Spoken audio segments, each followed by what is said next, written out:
Hey everyone, welcome to the MrpTech podcast. This is episode 97. My name is Matt, and this is the weekly podcast discussing everyday tech for everyday people.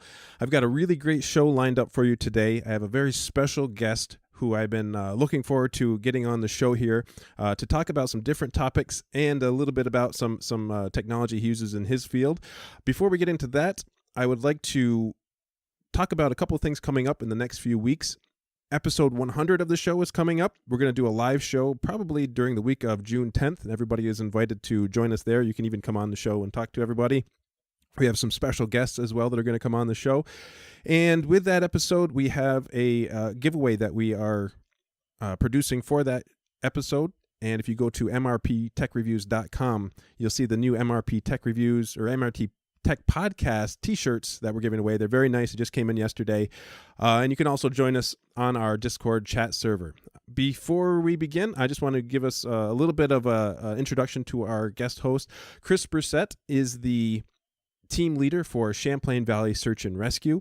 It's a civilian-run organization that's built off of community service. So let's welcome Chris to the show. Hey, Chris, how's it going? Very good. How are you guys doing today? We're doing really good. It's beautiful outside. We had a nice drive in today, so I'm not complaining on that one. Definitely. I'll take any good day lately. Yeah, it's very rainy. Been rainy for the last few days. So, Chris, let's start by telling everybody what Champlain Valley Search and Rescue is all about. So Champlain Valley Rescue is based with, several volunteers who come out for anybody who's lost or missing in the event, natural disasters, just extra recreational hiking, climbing, what have you, and come up missing, supposed to be home. And we work with the local fire departments, law enforcement agencies like DEC, New York State Police, to help using our, some extra resources and tools out there to help, bring somebody home that's kind of wandered away or maybe got hurt out there in the mountain rescue and all that good stuff. So you are the founder of the Search and Rescue group, is that right? Yep, that's correct. I started it up about a little over 15 years ago up this neck of the woods when up in the Adirondacks. And when I moved up from Florida as a trained FEMA, canine rescuer. So starting in Florida, when you were living down there, were you involved in local fire departments, or how did you get started with this whole process? Yep. When I moved down to Florida, I went to, quit college down that way and became a firefighter paramedic for the local city. And down that way, as everybody most knows, we have hurricanes, tornadoes, down through the South and those areas. And so they have a task force team that responds to those natural emergencies. Because I was a bachelor at the time and all these fun things, they kept trying to get me to become a canine handler. And I kept saying, no. I kind of like just doing what I do. So being a canine handler, when you were in Florida, they offered you the position to be a canine handler. You said no. Eventually, what got you into doing that? Well, eventually, I think it was like the third or fourth time they asked me. I said, well, apparently they must see something into me. And I was looking to, why not try it? It didn't have a unique drawing to me, I'd have to say. And so, but it was my biggest concern was the commitment. There is a lot of commitment being a canine handler. It's a 24-hour day. You're taking on, an animal, which becomes your partner, your friend, your kid. And, a lot of that comes with a lot of responsibilities. And I wasn't quite sure in my early 20s if I was ready for that much responsibilities. Looking back now, it's the best thing I've ever did. I would imagine it's a 24-hour job and taking care of the dogs. And, I'm sure, if being a dog lover, they probably get better care than ourselves. Oh, definitely. Sometimes they get they get more spoils and treatments and regular medical care and you name it. Sometimes we put ourselves off, but with those guys, it's like as soon as there's an ailment, we take care of it. Absolutely. So you moved from Florida up to the upstate New York area, and was there a big difference coming from sort of a flat land to a mountainous region as far as search and rescue is concerned?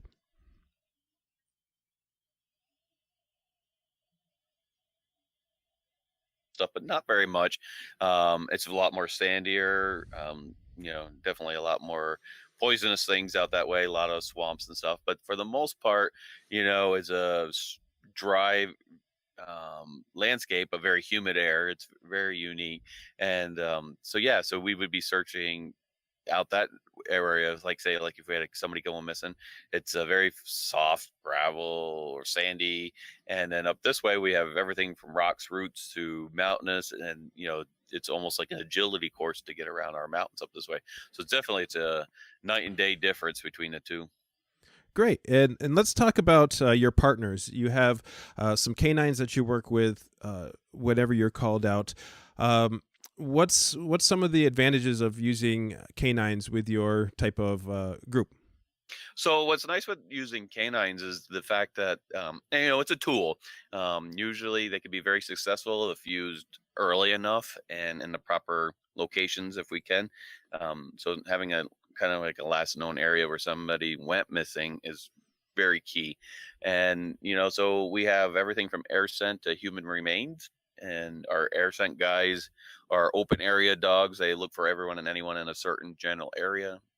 They don't need any tracking information. They just try to find anyone that's in one location. Okay, and how many dogs are you working with currently? Right now, I have three at the house, and two. One's been retired, one recently retired, and I still have one working. Great, and each one of those dogs, when they were in the working field, they all have certain abilities or certain things that they're strong suited for, and so how do you get a dog to do certain things like air scent or tracking or that type of thing? Well, a lot of it's a lot of gameplay, and it's like us as everybody growing up as kids and stuff, hide and go seek, and different avenues like that. That's basically the same. We start off very short intervals. So like, at first we would, maybe go a couple 100 feet and then hide behind a tree. And then when the dog comes up to you, you give the reward like, good boy or good girl.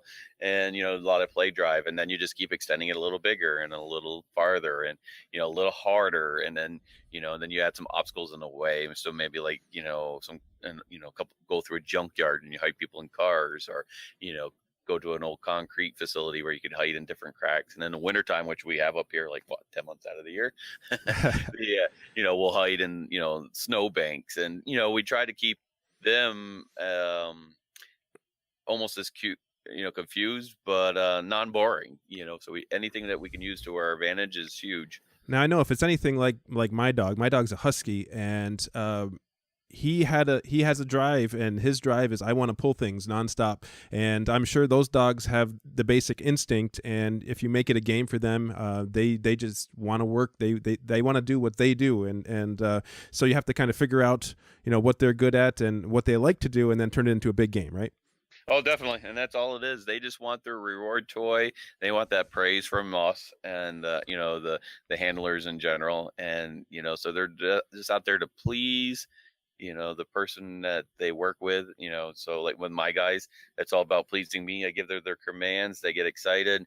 They know that if they find what's supposed to find something, they get that reward. They get the praise, that happy play drive. I get right down on the ground with them where, when we roll around and have fun and throw the ball, or use their squeaker toy. And then, and there's no better moment than that, watching that, that smile come alive. And that's their paycheck for them. That's how they get paid, in pats on the head and love and care, right? Definitely. They all work for free, and so the best you could do is a lot of play drive, or fun drive and play time, and, show them that what they're doing is, the best thing in the world. So let's talk about your other partners, your human partners. How many different people do you have in the group, and what are their strengths? What do they bring to the group?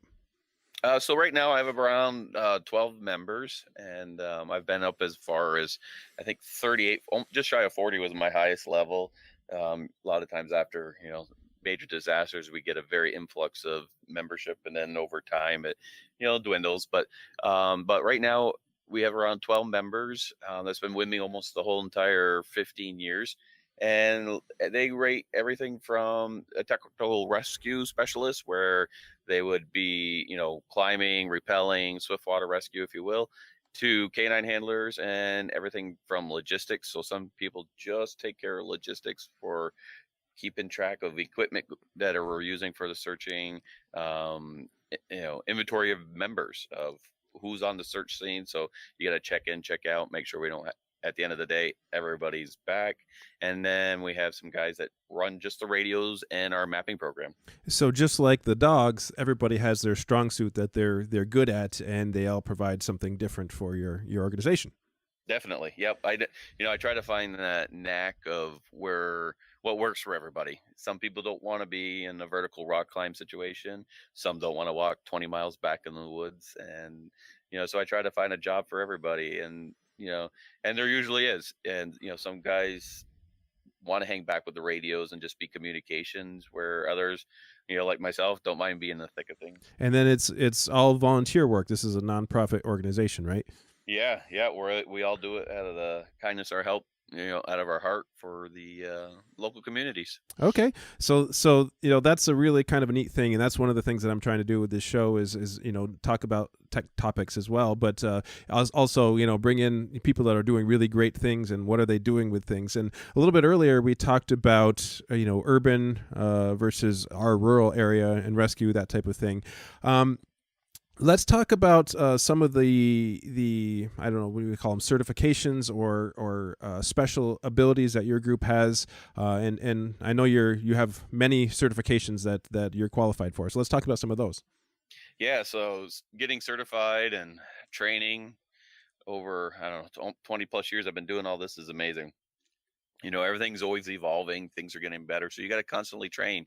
And so you go through the fire academies and search academies, and there's always types of conferences. So for myself, it's like I've started off just as obviously a firefighter paramedic to get my basic level of the becoming a firefighter. There's a lot to it, because we deal with car accidents, we deal with ambulance calls, obviously structure fires, wilderness fires, and water rescues for the most part. And then so you have to become specialized technician in all those fields. So for me to be able to repel after somebody, or be able to I had to go through a rope rescue course, and they have different levels. You have your basic level to advanced level. I worked my way up through the advanced level. It takes a little over a year to two to get that much certification under your belt. And same with Swiftwater. You have to go through several classes. There's the awareness level up to the advanced level. And that took me almost 3 years to become an advanced level Swiftwater rescue. Wow, technician. so it's not an easy job then. This is a lot of work.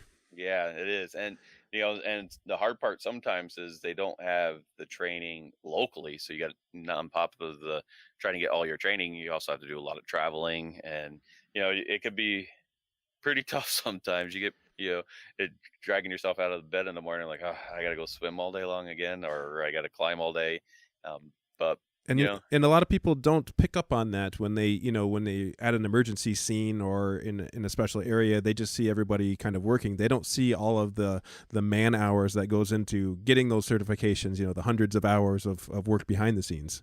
Right. And there's I wouldn't even want to fathom how many hours of training that I've been through over the years, and it'd be just crazy. Do you have any favorite aspects, things you like to do the most, that you really get excited about when it comes to this stuff?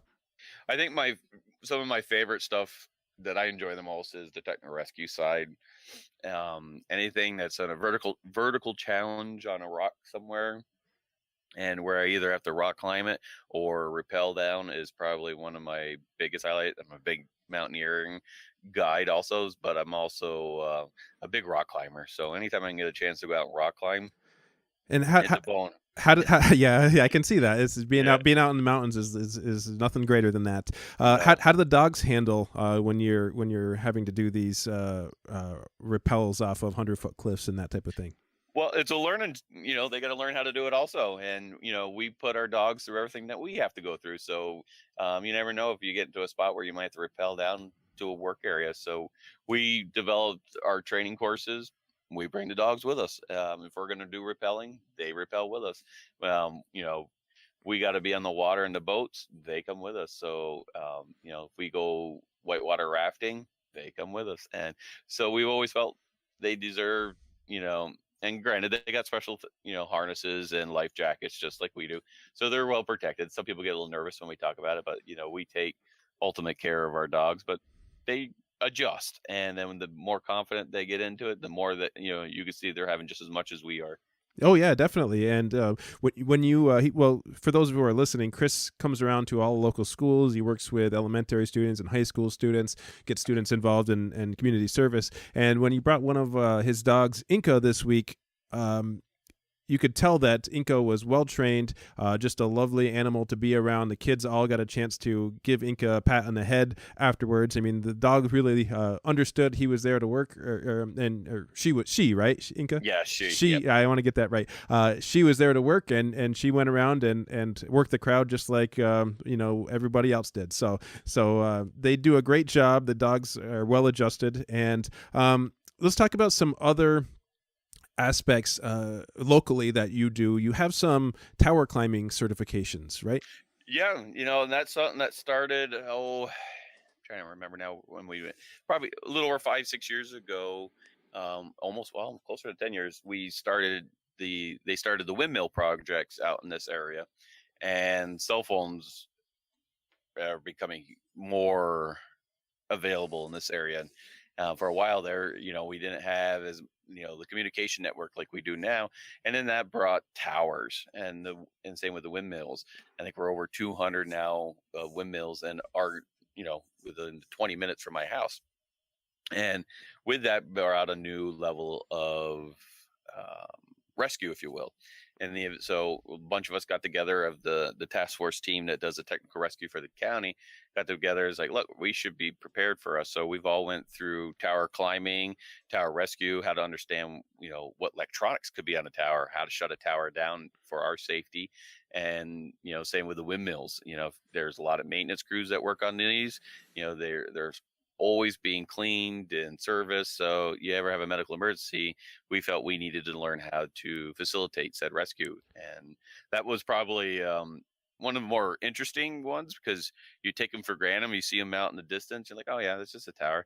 But you guys got maintenance crews out there all the time, replacing lights, fixing antennas, servicing these things. And we take it for granted that nothing ever happens. So that was a real necessity in our area now that wasn't foreseen up till a few years ago. And some of these towers can be quite up there. I mean, there's one tower that I Yeah, know of that's 1,000 feet high.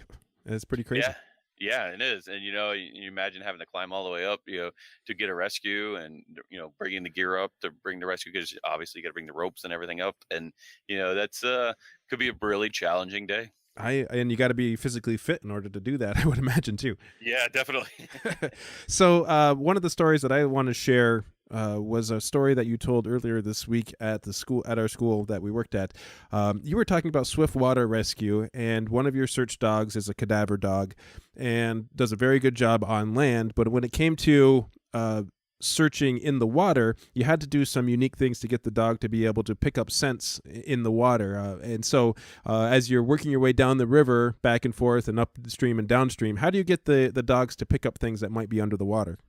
So yeah, that was an interesting concept that we wanted to try, and we worked with. And we have to thank a few divers, and if few different people that helped us work with this. But we went down to North Carolina to a training facility, and that worked specially with the working dogs, and we wanted to try to make this happen. So between some extra volunteers to help us work it, we started putting people in the water, and and trying to figure out how we can get the dogs alert on this, because we're losing body oils and everything. So that all rises to the or top of the river, stream, lake, what have you.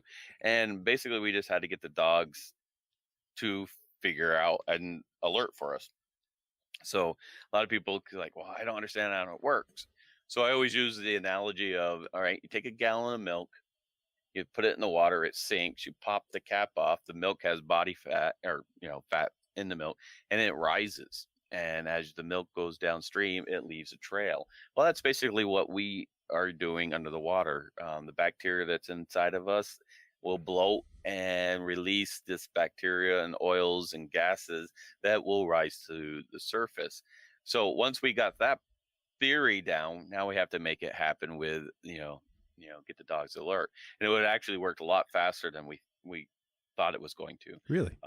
Yeah, the dogs picked up so fast. I mean, we started in the beginning with a live person just kind of making a lot of, turbulent water underneath. So oh, there's a person down there. And so they would alert. The hard part we were having, it was how we were going to get the dogs to officially alert. The audio dogs that bark and everything was a lot easier. A funny story, my first, my black lab, he would jump in the water if he found the person in the water. We're like, no, you got to stay in the boat. Wow. But my human remains, what we started doing is when she would find it, we would actually have her walk the distance of the boat. So we don't use very big boats. There's Zodiac, they're inflatables. And she would actually, if she picked up something in the water, she would walk from the front. And as we went past the body that would have been in the water, she would walk to the back of the boat. So then we'd back the boat off, let it float back, and she would walk back up, and that's where we GPS it. So there was some cool techniques with trying to facilitate this. It took us a little bit of time. It was probably 6 months to a year of modifying trainings, modifying this, and throwing a bunch of ideas out. But the network with people I was working with was awesome. It was like think tanking every day, and Yeah, I bet.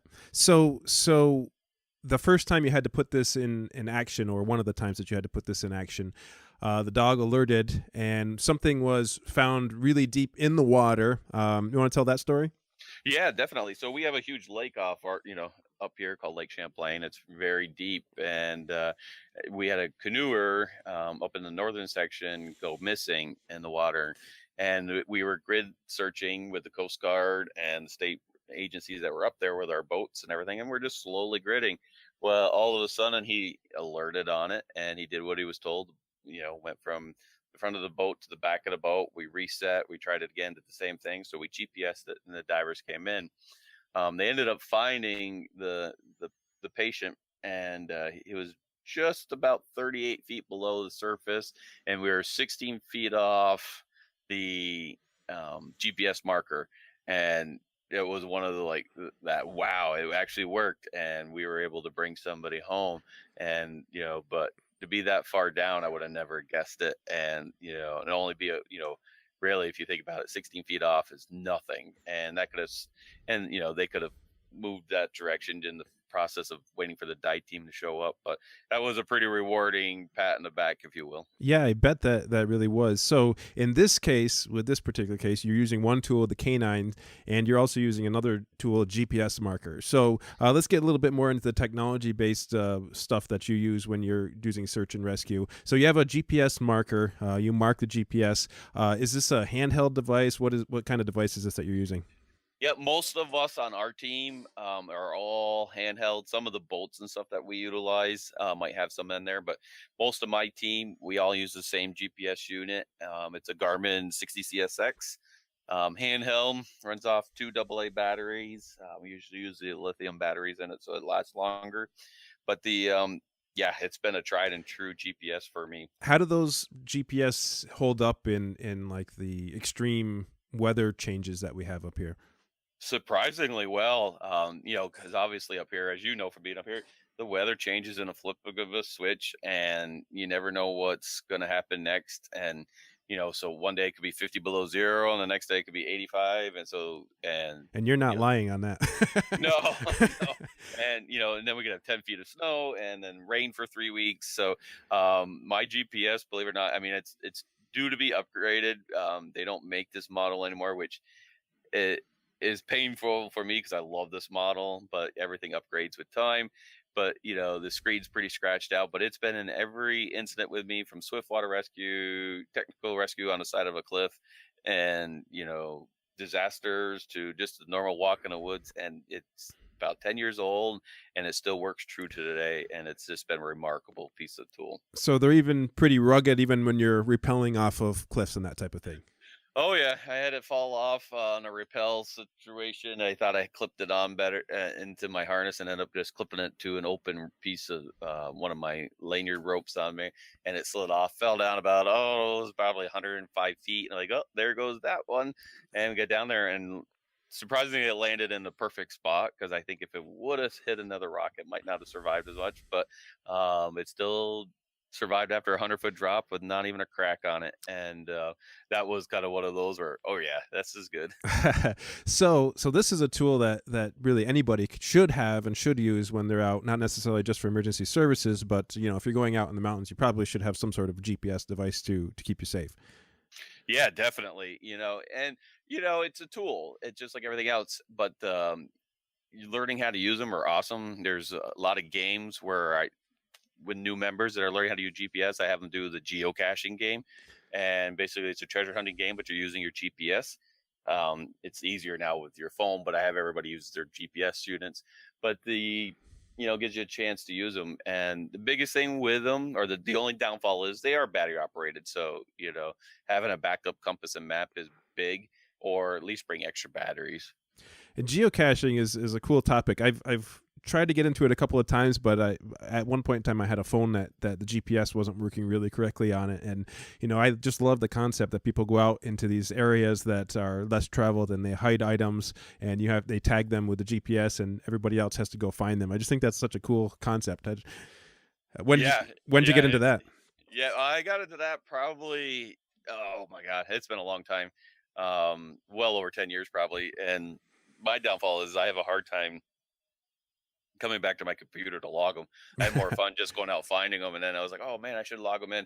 So doing them more on my phone now is easier because I could log it right from the get-go. But when I use the GPS, I download the coordinates and everything into the GPS, but I probably got a couple hundred that I found that I've never even logged in. But because to me, it's more about the adventure of the moment, going out there, finding those little treasures, and see what's up, because a lot of them have a purpose, and somebody else's special spot, or there's a reason why they're sharing that spot. And so to me, it's usually about the treasure hunt and the why I'm there versus logging how much I've done. Yeah, it's the best part about it. And a thought that I had about the GPS and the water search, you said it was 16 feet off. I don't know how old your GPS devices are. I'm guessing about 10 years old. Is that about? Yeah, that'd be pretty correct. Yeah. One of the things that I just read recently, or I heard recently, I'm not exactly sure, is that up until maybe 2 or 3 years ago, the U.S. government would actually not allow GPSs to be as accurate as they could be, so they would be off by 5 or 10 feet. And up until recently with Google Maps and stuff like that, now the GPSs are allowed to be much more precise. So I thought that was interesting, and I wonder if that played into the search and rescue stuff. Yeah, definitely could have, because I remember before, we used to get those proximity. You're in the 20-foot range, and that's about as close you could log in, get like close to that area. But within that 10 to 20 feet, before they opened up the GPS satellites to give us more fine tune, we used to get these little warning, you're within 10 feet. Well, hopefully with 10 feet, it's a line of sight, so you should be able to see exactly right. So it's you're still in that general area. Let's talk about some other technology that's used in your field. So I'm sure that the use of radios is pretty big in your field, and let's just kind of start with a general idea of how radios work with police and fire department, forest rangers, that type of thing. So yeah, there's a huge network up this direction in our area. We do everything from radio, line of sight. Usually we use VHF, UHF, and then there's some digital FM encrypted stuff up in the 800 megahertz.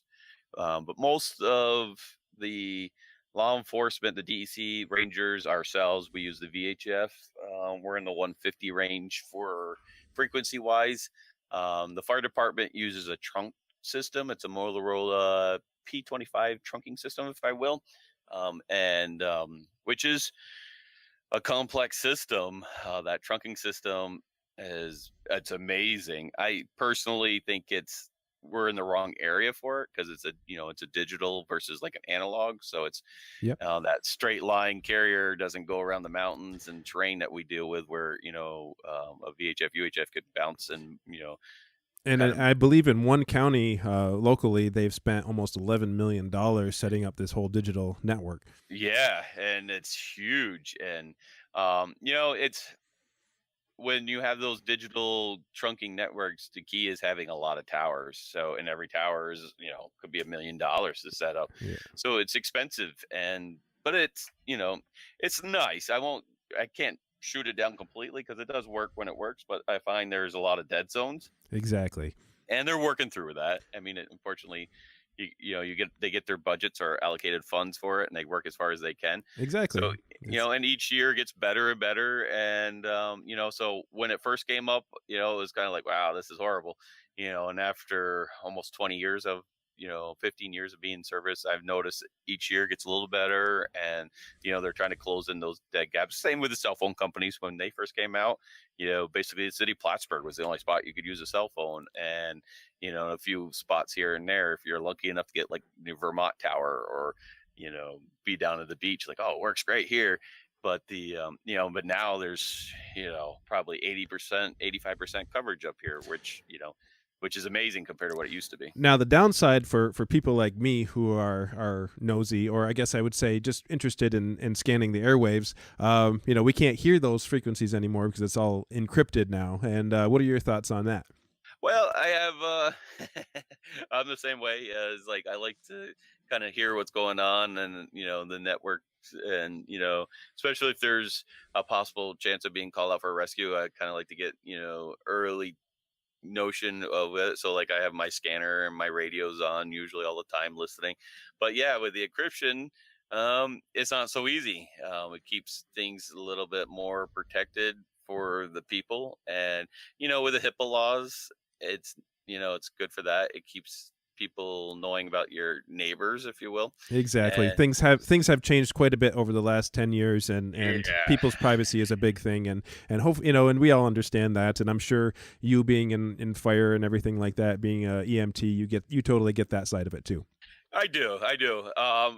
It's a necessary evil, unfortunately, and that's the way things are going. And it also keeps your bystanders away. And so, like, if you do have a mat, even just a structure fire, sometimes some of the fires I've been to will have 50 to 100 people on the side of the road watching it. It's exciting. We get that, but sometimes they're in the way, and Exactly. so by having that encryption secretive side of things, especially for like the police, you don't have people just showing up and spying on what's going on, and or learn, would say, like, if the drug enforcement teams, they don't want you to know they're coming after you. Exactly, and it's a personal thing, like domestic issues and stuff like that. You don't Definitely. want a bunch of people around, getting in the way and just being nosy, because it's that's a hard thing for a lot of people. Yeah, it is. And and even myself, I wouldn't want everybody in the local community to know what was going on. If I had an issue here, I'm a private guy, so I like to know that my privacy is protected. Exactly. All right. So let's say someone comes up missing, or they has an emergency somewhere. Who would be the person that would contact your organization in the event of an actual emergency of some kind? So with us, usually if anything that goes to the 911 dispatch centers, usually we get notified by either the 911 or the lead agency that's involved. So if the local fire department, we'll use Keysville, for example. If Keysville has a call out Polka Moonshine, they will request us through dispatch, or text me, directly, and then I dispatch my team. Sometimes the same with the forest rangers, the state police, they'll either call the dispatch to call us, or they'll call us directly. Okay, and so there's a wide range of ways to get in touch with you. And where do the amateur radio operators come into play with all of this? Because they're volunteers too.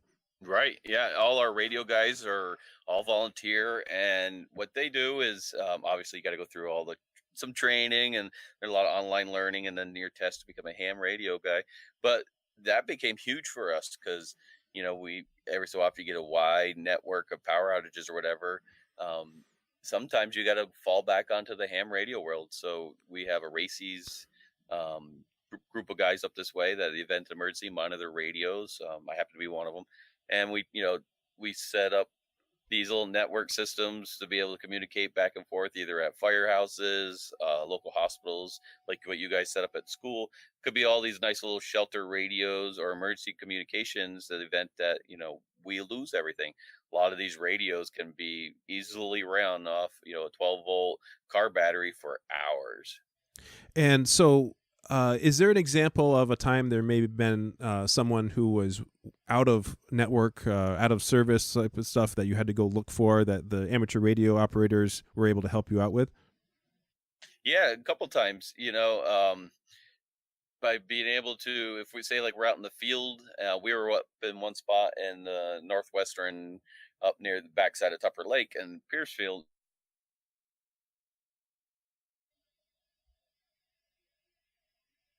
Club came up and set up the repeater network, and it was able to facilitate our radio network. And so if somebody came in with a clue or whatever, they would contact us and we would write down the information, plug it into GPS units and what have you, and we were able to communicate between the command post and us out in the field, and that worked flawlessly. That was, radios up here in the mountains have been, communication up in the mountains, I should say, have been pretty tough. It's hard to get those signals to bounce around, and having some people that understand radio makes that life so much easier.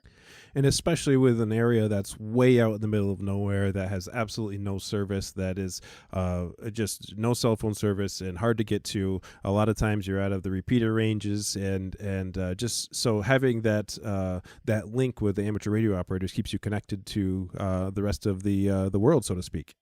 It does.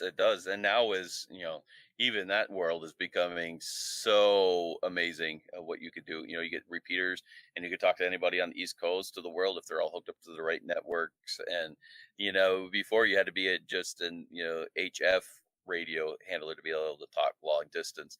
Now with the computers and voice over internet and being able to link these nodes up into the repeaters, like the other day, I talked to a guy that was out near California from the Adirondacks, through a repeater system locally here in Plattsburgh. And, I'm like, yeah, I love listening to it. I don't talk as much as I should sometimes, but I love listening to the location where these guys are. Yeah, and that's actually one thing that I talked about in my last episode is the IRLP node that we just set up here at school. And there's a lot of things we can connect to, like the East Coast reflector, and you can talk with the Alaska reflector, and all over the world. And so hopefully at some point in time we'll test that out with you and see if you can reach it from your house. Definitely, and from my house. And then, as we, I told you in person there a few times, is, I want to test out some of my backpack systems that we use with the rescue. We have a couple, backpacks that have the battery, the radio's all connected. We got the antennas in there that we take up to a mountain, set up a mini repeater system, or we could use it as, just a fun day going up there and try to talk to as many people as we can. And, these systems we've used a couple times in the past when those communications were low. We'd go up to the highest point in the area, set it up, set the battery, get it all up and running, and we have a portable repeater system, and which works pretty good. It's roughly put together, if you will, but the system works. And the and it weighs maybe 20 pounds. So, I mean, carrying a 20-pound pack up to the top isn't too bad. No, it's not too bad at all. And that's something that you like to do a lot when you're traveling too. You like to go to the highest points, right? Yeah, definitely. Yeah, anywhere I travel to, if I had the time, I try to get to the highest mountain or the highest point in that area.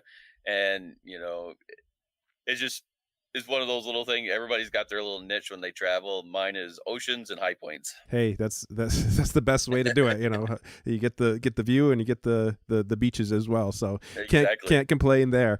Okay, so we've talked about that. Oh, one thing I wanted to mention, you're talking your portable setup that you have going to the mountains. I mentioned this to you a little bit before, but there's a friend that's in the local amateur radio club. He's got a portable HF set, all fits into a backpack. He's got a vertical pole that goes up like 25 feet. He's got a circular antenna that attaches to it, the portable radio, and the lithium ion battery, and he can hit all of the HF frequencies in the middle of a field or in the middle of a mountain, all for like $600. It's a really cool setup. Yeah, and that's something I want to try to get myself one day.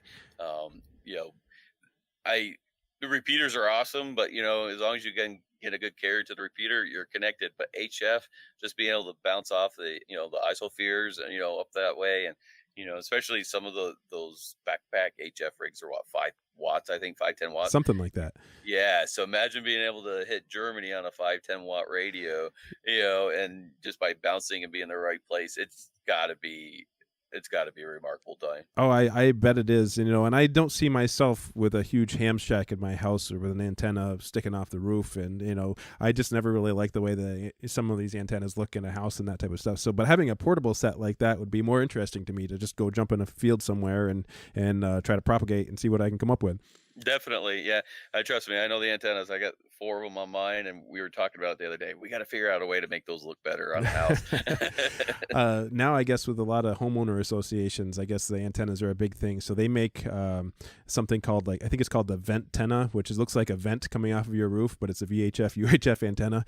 It's Yep. pretty awesome. Okay, let's talk about the next type of technology that you use in your search and rescue operations. You just recently got a grant for drone use, right? Yeah, where you Homeland Security and I forget what's but at the moment, but yeah, they have been putting out there's a lot of get grants for drones, and a lot of the local agencies have been hopping on it. Essex County, I believe, has one now.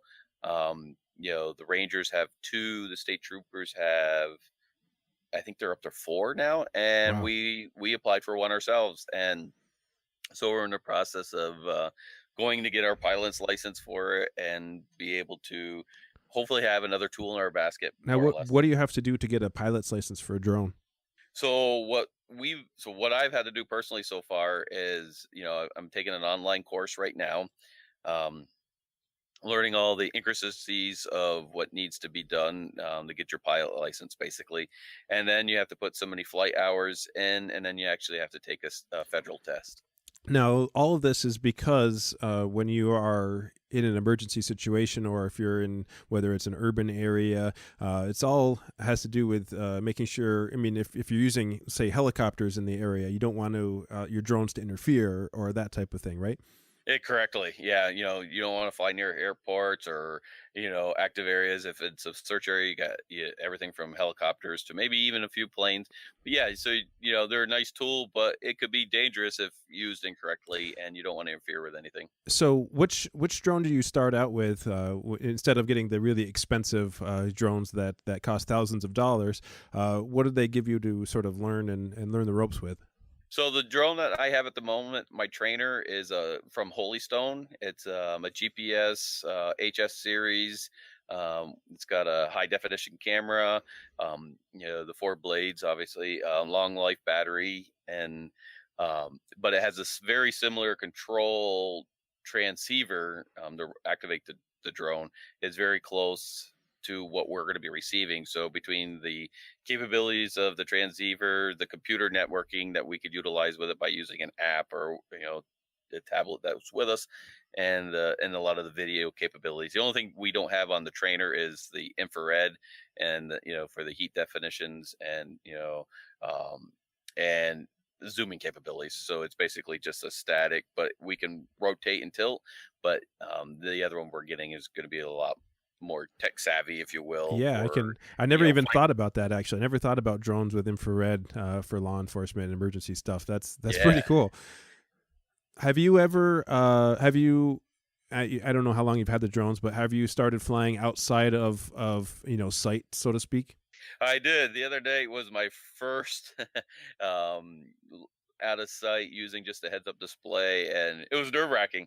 I set it about 250 feet, so I knew I wasn't gonna hit anything, and then I basically followed the river up to the main road to downtown Kiesel, where I live, and so I was about 250, 285 feet high, and I was able to fly over downtown, come back on the river. I live on the Ausable River, so it was made for a nice loop. But the up to that far, I always kept the drone in my eyesight, and so I could adjust. I could do the tilt. I could see, to get close to the trees. I'd raise it up, raise it down, and when my first out of sight, I was like, boy, I was nervous as you could imagine. So, I bet. And so have drones been used in search and rescue in our area yet?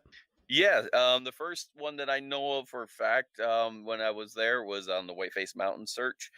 We had a skier come up missing, Now, and now we definitely have to talk about this because, so for those of you who don't know, we made national news up here with a skier from Canada who traveled down to Whiteface Mountain with some business friends, and he was on vacation, and they skied the mountain for most of the day, and then the friends decided they were done, and he wanted to do one more run on the mountain.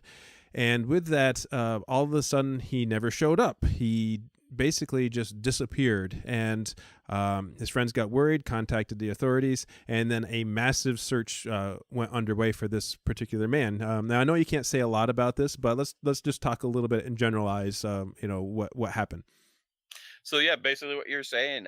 He went up for one last run, and the mountain closes at 4:30. Last runs are by 4:30, so everybody's down between that 4 o'clock, 5 o'clock time frame usually, and ski patrol sweeps the mountain, make sure nobody's left up that way, and he never showed up, and his car was empty, and his friends were like, well, where did he go? So they finally caught the ski patrol guys, like, hey, our buddy didn't come back. So they went out, started looking, and they started the first initial search process. Well, by 4 o'clock in the morning, they couldn't find him. We had a lot of weather too, between the snow and everything. But prior to that morning, around 7 o'clock, all the search agencies and more ski patrol people, law enforcement agencies like the DEC, everybody was called to start, combing the mountain to look for him. We ended up doing just about a tad over a week long search for this guy. It And was getting there quite was no trace of him whatsoever, nothing. right? Now It was, you worked on the mountain quite a bit, and usually when something like this happens, it's usually resolved fairly quickly. If somebody hits their head and is either knocked out or unfortunately passes away from a tree. From hitting a tree, usually there are some sort of hints of what exactly happened, right? yeah, definitely. And there's always some type of clue, and we couldn't figure it out. And it was getting a little perplexed. It was getting quite frustrating, actually, of where this guy was. I mean, I used to work ski patrol up that way, and we have our normal areas where people, you know, have their normal big crashes, what have you, and where you could possibly maybe not be seen from the trail. And we hammer those areas. We searched and searched and searched, and it's like everything was coming up negative. And after like 4 days of it, I was like, where is this guy? This is crazy. And we just, it was getting quite He just frus- disappeared. yeah, just like he just got picked up by an aliens or something. Just And then reappeared in Sacramento, California about a yeah, week later, and everybody was just stunned on what happened. He reappeared with his ski gear on. He got a haircut and had bought a new phone, yeah, and contacted law enforcement. And apparently, it was a head injury, and hopped a ride with a big rig or something like that all across the country. And I've heard similar stories. In fact, I was just reading the Steve Wozniak book, the guy, one of the creators of Apple, and he was in a plane crash, and for about a good 5 or 6 weeks he had no short-term memory whatsoever. He couldn't remember things, he couldn't remember appointments and that type of thing. So it's totally possible this was legit, but a lot of people think there was more to the story. yep, I agree. I got my theories on things, but it kind of makes you wonder, where he went and what happened. But it definitely was one of our more interesting searches, I can tell you I was involved in. So before we go, I just want to talk about the quick case that you had with one of your dogs, Inca, and the 50-year-old cold case. Can you talk a little bit about that? Yeah, definitely. So recently, some new information came out, and we were, asked and requested if we could help out using Inca, who is our human remains detection dog, about a missing hunter of about 51 years, and up near the Paul Smiths area. And I always get intrigued in helping out the cold cases, and a chance to bring, especially for something as long as this, some closure to the families if we could. So I said, sure, we'll help them out. And in the process, they mentioned that it was some information from a psychic. I have my own personal views on some of those, but I also am very open to the fact that you know you gotta use whatever you got sometimes, and why not? So, and apparently, this for the family, this psychic was from Germany, who had a vision and some information, and so they took it down, and so that's probably the part that probably had me the most interest was the most interested about a lot of this, because this person didn't know anything about the area, and she had some pretty viable clues. So she's mentioned that you cross the river, you walk towards the east so many paces, and there's a spring, and we did find said spring. So it was like, oh, all right, so clue number one accurate. and, and so we walked through the next section, and she mentioned it'll be a sunny ridge. Well, we never had a sunny ridge, but we started looking around that, there was some old stumps and stuff, and we realized this was actually logged at one point. And so maybe 50 years ago, it would have been a sunny ridge, because trees in 50 years have grown quite high and, matured. So what would have been a sunny ridge line wasn't no more. So we decided to put Inca in command, and give her signs. Say, all right, get her to start to work.